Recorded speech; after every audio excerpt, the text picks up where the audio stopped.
The rain pressed against the glass. Night wrapped the building in a dull hum. I was on the night shift, a guard in Building C. They said the elevator never stopped at floor 4. They said that floor was empty. Concrete, unfinished, no lights, no tenants. I did not believe it. Not until 3:17 in the morning. The security room was dim. The old panel glowed a tired red. Keys on the desk, logbook open. The clock moved to 3:16 and 40 seconds. The rain grew heavier. The hum deepened. Then the phone line stirred. A thin, old ring. It rose. It cut out. Silence returned. But the silence felt wrong. The internal switchboard flickered. An entry appeared. An impossible entry. A call from extension 404, 17 seconds in length. No one should be able to call from that extension. It was listed as disconnected. Yet the call existed. It was there in the log. I opened the camera feeds. I watched elevator number 2. The car climbed. Floor 1, floor 2, floor 3. Then a jump. Straight to floor 5. No slow, no stop. Floor 4 was missing. The timestamp matched the night. This was not a glitch. It looked like intent. Residents had whispered for months. Children spoke of a pattern. 4 knocks near the service stairs. 1, 2, 3, then nothing. The 4th was always missing. I had called it a game. Tonight, it felt like a warning. I tried to call back. I dialed extension 404. The line went busy at once. A hollow tone. I checked the admin screen. Extension 404, disconnected. Last service, 404. March 17th, last year. A deadline does not ring. A deadline is not busy. Yet it was. I took the flashlight. I left the room. The stairwell smelled of damp metal.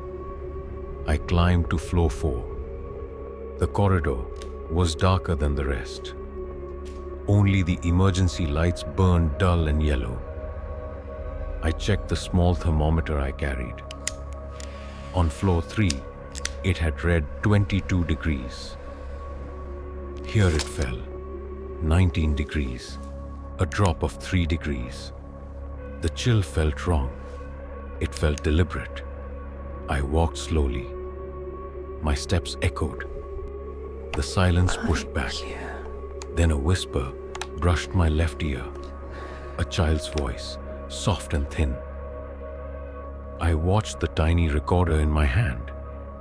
Its meter jumped on the right channel. Left in the air. Right in the meter. The sound did not match the space.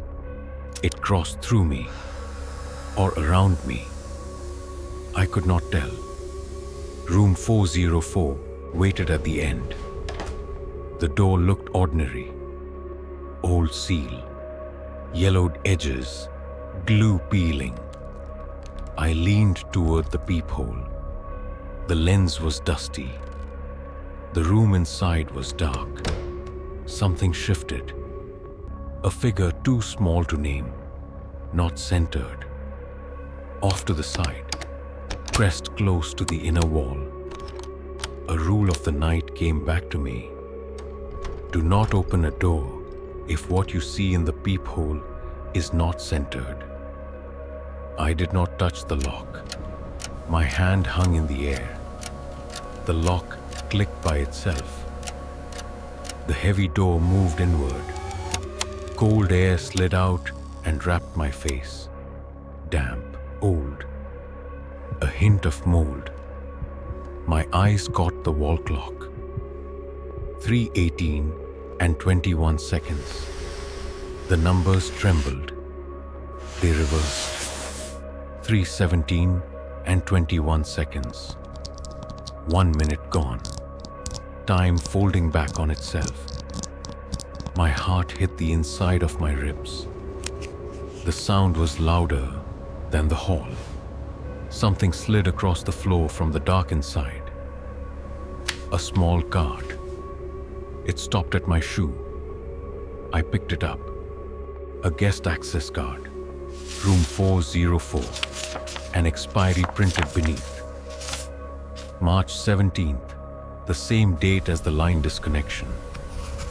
The same date in the logs. My hands felt numb. The card was cold. Morning light arrived gray and thin. I sat in the security room. The card lay on the desk. I opened the old records. Lost and found. Inventory sign-out sheets.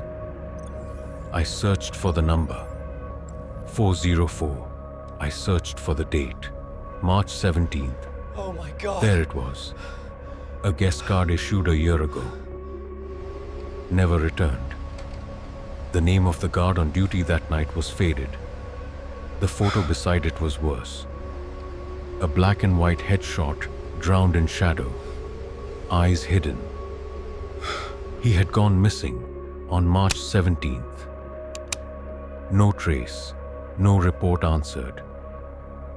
I turned back to the call records. I filtered to 3:17 in the morning. 17 seconds long.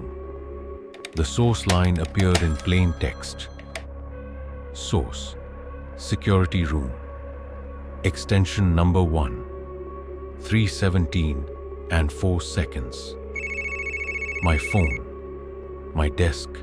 My shift. I felt the air thin out around me. I stood. I walked to the exit. My hand found the light switch. I pressed it down. Darkness held for 2 long seconds. The room breathed. The phone rang. The same old ring. Sharp. Cold. The screen glowed in the dark. The caller ID showed one word. Me. The ring stopped. Silence returned. It was heavier than before. The shape of the night closed in and waited. If you ever work the night shift here, if you ever hear a ring at 3:17 in the morning, do not answer. Let it ring. Let it fade. Walk away while you still can. For more stories from the edge of the dark, subscribe to Analog Midnight. Enable notifications so you never miss the next descent. Until then, keep your doors closed and keep your eyes on the center of the peephole.